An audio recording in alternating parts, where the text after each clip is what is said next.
Di video kali ini, pada kesempatan ini, saya akan membahas materi biologi dengan topik sel, tapi pada tingkat SMP kelas 7. Kenapa? Karena ada yang request ya, ada yang request. Jadi sebenarnya untuk sel udah ada di video saya sebelumnya, hanya saja video yang sebelumnya itu lebih kepada SMA ya. Nah, yang ini yang SMP-nya. Berarti materi ini lebih sederhana dari yang video sebelumnya. Baik, untuk poin-poin submateri yang mau kita bahas di sel untuk kelas 7 ini yang merupakan bagian dari tingkat organisasi kehidupan atau makhluk hidup ya. Salah satunya adalah sel. Nah, gak usah banyak ya, gak usah ribet karena kita mau yang simple. Jadi yang pertama itu adalah mengenai pengertian dan sejarahnya plus teorinya. Yang kedua itu mengenai prokariot dan eukariotik. Dan yang berikutnya adalah mengenai sedikit tentang bagian-bagian daripada komponen sel ya. Termasuk organela sel itu sering ditanya. Dan yang terakhir mengenai sel hewan dan sel tumbuhan. Cukup banyak ya, tapi kita minimalis, kita permudah supaya belajarnya lebih paham. Oke?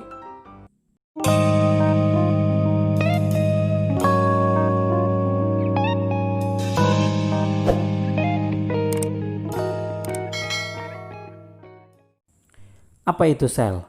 Sel merupakan satuan unit terkecil makhluk hidup yang merupakan dasar penyusun bagian-bagian tubuh. Intinya sel itu adalah bagian terkecil dari tubuh makhluk hidup. Kira-kira gitu ya. Nah, jadi itu pengertiannya. Sekarang kita lihat sejarahnya. Untuk sejarah sel ini ada beberapa tokoh yang melakukan proses penelitian hingga menemukan yang namanya sel. Biasa pertanyaannya siapa tokoh yang pertama sekali? Jawabannya adalah Robert Hooke. Nah, jadi kalau saya mudahnya ingat aja Rorovejo, Robert Hooke, Robert Brown, Felix Dujardin, dan Johannes Purkinje. Rorovejo mewakili untuk sejarah sel, tokoh-tokoh atau penemu yang terlibat dalam proses penemuan yang namanya sel. Robert Hooke itu menemukan sel, Robert Brown itu menemukan nukleus, Felix Dujardin itu menemukan sarkode, dan Johannes Purkinje itu menemukan protoplasma, cairan dasar sel. Bisa ya? Kemudian pada tahun 1893 ada dua ilmuwan dari Jerman yang bernama Sladen dan Swan. Mereka menemukan tiga prinsip dasar tentang sel ya. Yang pertama, semua makhluk hidup tersusun dari satu sel atau lebih. Yang kedua, sel adalah unit dasar dari struktur dan fungsi pada makhluk hidup. Yang ketiga, sel-sel lain berasal dari proses penggandaan atau replikasi sel yang telah ada sebelumnya. Nah, ini juga mengacu nanti kepada beberapa teori sel. Kalau di tingkat SMA itu ada 4 ya, SHPF. Nah, bisa ditonton untuk di link yang sebelumnya. Nanti linknya akan saya berikan. Nah, berikutnya kita lanjut ke tipe-tipe sel atau jenis-jenis sel. Jadi, ada dua tipe sel pada organisme atau makhluk hidup. Ada dua ya. Sel dibedakan menjadi dua tipe yaitu eukariot dan prokariot. Tipe sel eukariot ini merupakan sel yang memiliki inti sel. Jadi eukariot itu adalah yang sudah memiliki nukleus atau inti sel. Sementara prokariot organisme atau makhluk hidup yang belum memiliki nukleus, belum memiliki inti sel. Nah, di sini ada gambar untuk sel eukariotik.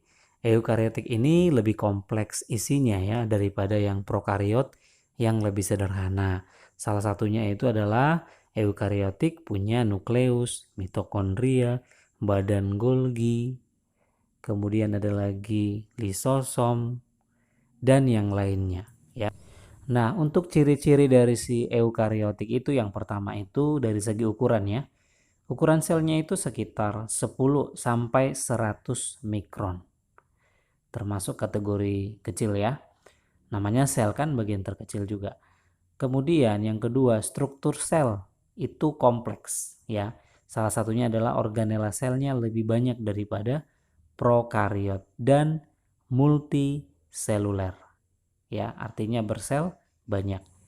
Ciri yang ketiga, reproduksi eukariotik secara mitosis bisa juga secara meiosis. Mitosis meiosis bisa ya. Dan ciri yang keempatnya itu adalah eukariotik dapat bersifat autotrof ya, dapat membentuk makanan sendiri seperti tumbuhan, dan bisa juga heterotrof, tidak dapat membentuk makanan sendiri, contohnya hewan atau manusia. Untuk prokariot ini ada gambarnya. Kalau kita bandingkan dengan eukariotik atau eukariot, jadi yang prokariot ini lebih sederhana ya. Kita lihat di situ ada nukleoid, ada ribosom, ada plasmid, kemudian juga ada sitoplasma, dinding sel, membran sel, dan beberapa flagel. Nah, yang sederhananya itu adalah di organela sel. Organela selnya itu hanya memiliki yang namanya ribosom yang paling terkenal ya. Kita lihat ciri-ciri daripada si prokariotik atau prokariot. Yang pertama dari segi ukuran ya. Ukuran selnya itu sekitar 1 sampai 10 mikron. Kemudian dia bersifat uniseluler. Dan yang berikutnya bentuk selnya itu ada yang bulat, ada yang batang, ada juga yang datar. Dan masalah autotrof dan heterotrof sama dengan si eukariot ya. Artinya prokariot juga bisa bersifat autotrof, bisa juga heterotrof. Dan reproduksinya itu adalah secara aseksual atau pembelahan biner, bisa juga transformasi. Nah, itu beberapa mengenai ciri-ciri daripada prokariot dan eukariot. Nah, berikutnya kita lihat perbedaan dan persamaan antara sel hewan dan sel tumbuhan. Ini sangat sering dipertanyakan di beberapa soal ya. Mau dia sebagai PR, bisa juga sebagai soal ujian. Nah, kita lihat yang pertama itu persamaannya. Persamaannya di sini berarti yang dimiliki sel hewan dan sel tumbuhan itu ada 4. Yang pertama nukleus. Jadi mereka berdua sama-sama memiliki nukleus ya, inti sel. Ya. Hanya saja mungkin ukurannya berbeda ya. Kalau dia sel hewan itu lebih banyak nih, seperti gambar ini ya. Sementara di sel tumbuhan itu ukurannya mungkin lebih kecil ya. Yang kedua adalah sitoplasma. Sitoplasma itu adalah cairan sel. Persamaan yang ketiga adalah membran sel. Nah, untuk membran sel sama ya, mau sel hewan dan sel tumbuhan. Dan yang keempat itu adalah mitokondria. Jadi kita tarik kesimpulan untuk persamaannya itu ada 4. Sama-sama punya nukleus, sama-sama punya sitoplasma, membran sel, dan mitokondria. Nah, kalau perbedaannya, untuk perbedaannya ini di sini ada 3 yang bisa kita lihat. Yang pertama adalah dinding sel. Kita lihat sebelah kanan ini adalah sel tumbuhan. Dindingnya tebal pada bagian luar, ya. Sementara kalau di sel hewan itu adalah membran sel, sangat tipis. Yang kedua, perbedaannya adalah dari segi vakuola.